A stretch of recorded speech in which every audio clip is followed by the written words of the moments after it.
Obvious, why are you running for president? Because it's a lot faster than walking for president. Captain Obvious, no. Have you found a running mate? I think I just did. No, you didn't. This press conference is over. That's the wrong way, sir. Supported by Hotels.com. What's that? Drop and give me 50. What's in it for me? Sir! Excuse me. Well, thanks to Hotels.com, I've gotten used to being rewarded. That's right. What did you just say, Private? He's a captain, sir. A captain? Where? On TV. Following orders isn't always rewarding, but Hotels.com is. Who are you talking to? Unlock instant savings now and earn free nights to use later. Hotels.com. All right, class. So you might be saying to yourself, why did Mr. Hansen just show us those videos on Hotel.com? Well, you'll see as we go along.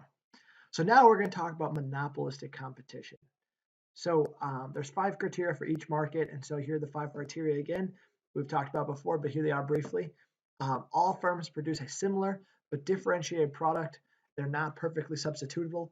So like, for example, these shoes, they're similar but different, right? So same thing with monopolistic competition.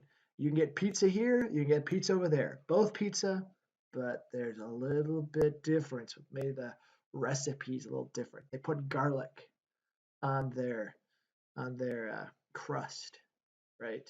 Okay, all firms have some market power. And of course, if there's some differentiation, it's just a little bit different, then they have a little bit of market power. Firms have some control of the price. So with monopolistic competition, you got a lot of sellers. Sorry, with pure competition, you have a lot of sellers. Monopolistic competition, you still have a lot of sellers, but a little bit less.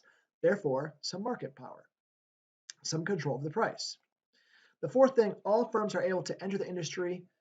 They're able to enter the industry very quickly if there's profits, and of course leave if there's loss.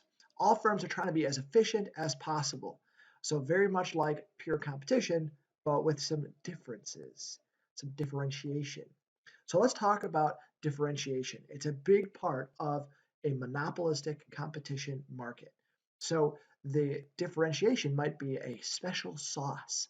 Like, they use this one special sauce in their hamburger or their pizza, which makes it a little bit different. Yes, it's a hamburger. Yes, it's pizza, but different, right? So that's one example of differentiation. Another differentiation might be the service. You might receive, you get to sample at this store. They bag your groceries and take them out to the car at this store. Again, you're still buying groceries, but different services that go along with it. Or, hey, you can buy groceries, but you can buy them in bulk at this store. Or you can buy your couch, but you get free delivery, or you get speedy delivery.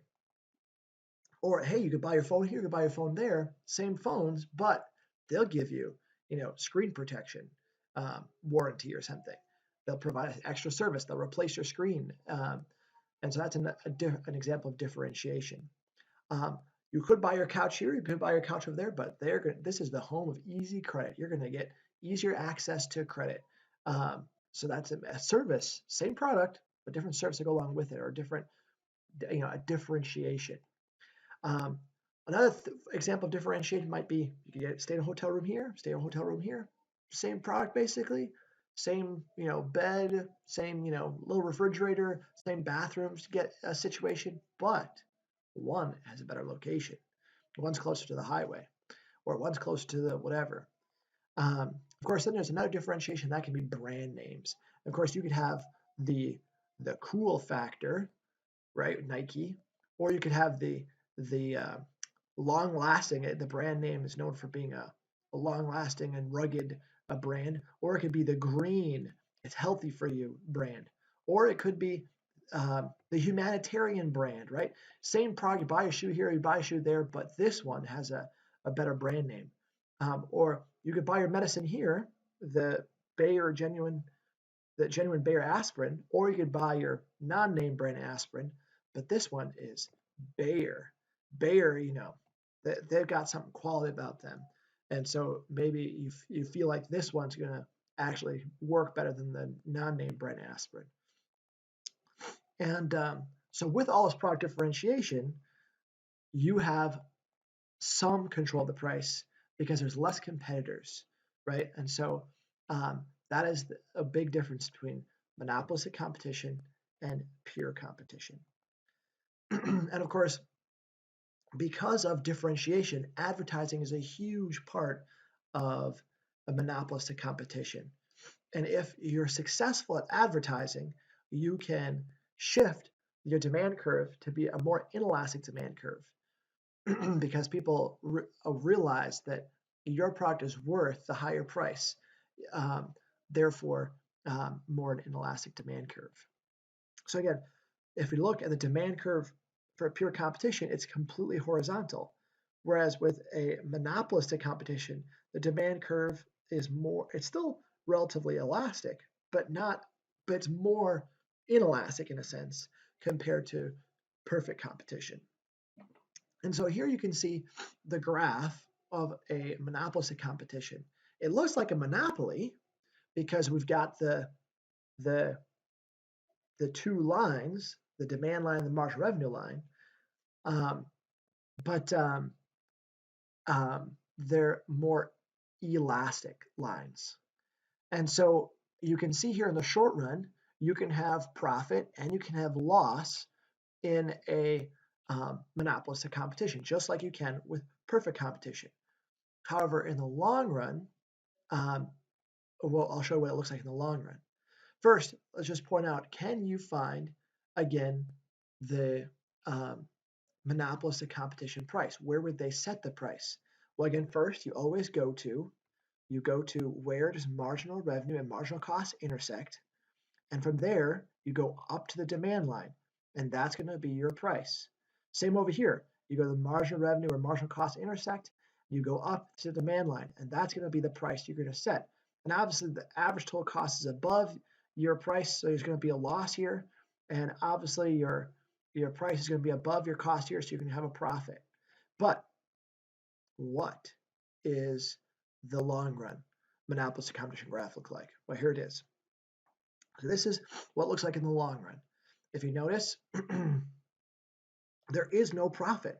Your cost lines up right at the demand line. And marginal revenue, marginal cost intersect, go up, and it's going to be the average total cost is going to intersect the demand line at that point. Now, there is some differences though.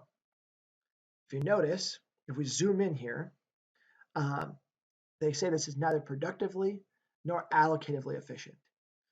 So I want you to go back and remember from previous lessons, what is the definition of allocatively efficient? What is the definition of productively efficient? So if you are at the lowest average total cost point, you're at the lowest point on the average total cost curve line, that is going to be considered productively efficient or allocatively efficient. Correct answer is productively efficient. Now, allocatively efficient, that is where your marginal costs and marginal benefit hit are equal. It's where the marginal cost intersects the demand line. That would be your allocatively efficient point. Now, with monopolistic competition, again, your marginal cost, your marginal revenue, they intersect. You go up to the demand line. That price, is that the same price as the productively efficient and allocatively efficient point? The answer is no. It's neither productively efficient nor allocatively efficient. However, it's close. This is a zoom in. This is a zoom in over here on the right compared to the left. So it's close, but it's not exactly there. And that's where Hotels.com comes in, and Trivago, and some of these other websites. They're examples of monopolistic competition.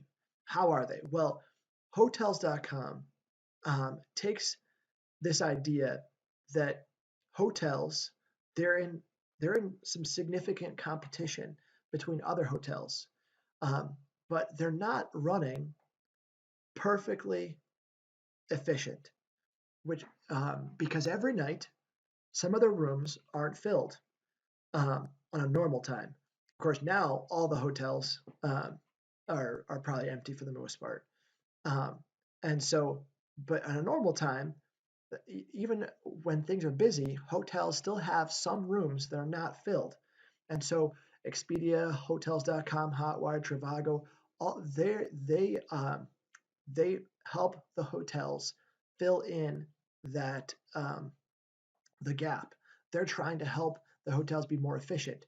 So normally a hotel might cost, $300 a night, but they're willing to jack the price down and offer the prices for a cheaper price to hotels.com as a way to hopefully fill in those last few empty rooms at night.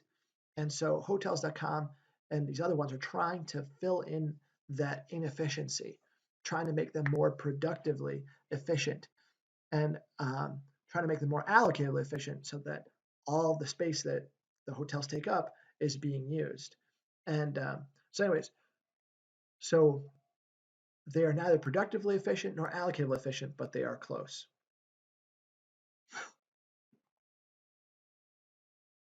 All right, so tomorrow we'll start talking about oligopoly. So stay tuned for the oligopoly graphs tomorrow.